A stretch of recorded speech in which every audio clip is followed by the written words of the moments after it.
Bonjour. Madame Philippe, je suis le patron de cette petite entreprise. Cette belle maison. Belle maison. Olivia Grégoire, la ministre des PME et de l'Artisanat, était en Béarn, l'occasion pour elle de découvrir l'une des réussites locales dans l'industrie de la chaussure avec la marque Le Soulor. Labellisée entreprise du patrimoine vivant, la société fabrique à la main ses modèles en privilégiant des fournisseurs de la région. On fait tous les cuirs souples, les jolis cuirs grainés, les nubules que vous avez ici, viennent de magnifique. chez Madame Caria, aussi dans le département, puisqu'elle est à Espelette, gros fournisseur de Hermès. Des cuirs de qualité, un vrai savoir-faire local, le Soulor compte aujourd'hui 18 salariés après 6 ans d'existence. La gamme au départ basée sur des chaussures de montagne pour les bergers s'est diversifiée vers des chaussures de ville. Une croissance importante mais aussi un vrai manque de notoriété nationale, domaine où la ministre peut aider.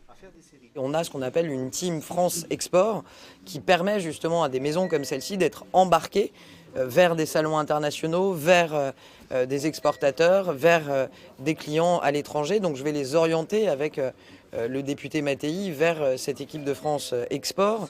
Une visite qui a permis de découvrir le savoir-faire de la maison, avec notamment le montage des chaussures et un cousu norvégien pour assurer l'étanchéité.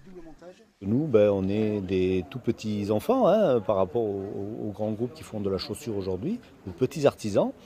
Et il faut qu'on aille chercher des amis, comme on peut les avoir ici en local avec les Loyères, les Moutettes, etc. Mais il en existe d'autres en France. Son rôle, c'est aussi de mettre en connexion des entreprises qui n'ont pas forcément le temps d'aller se chercher les unes les autres.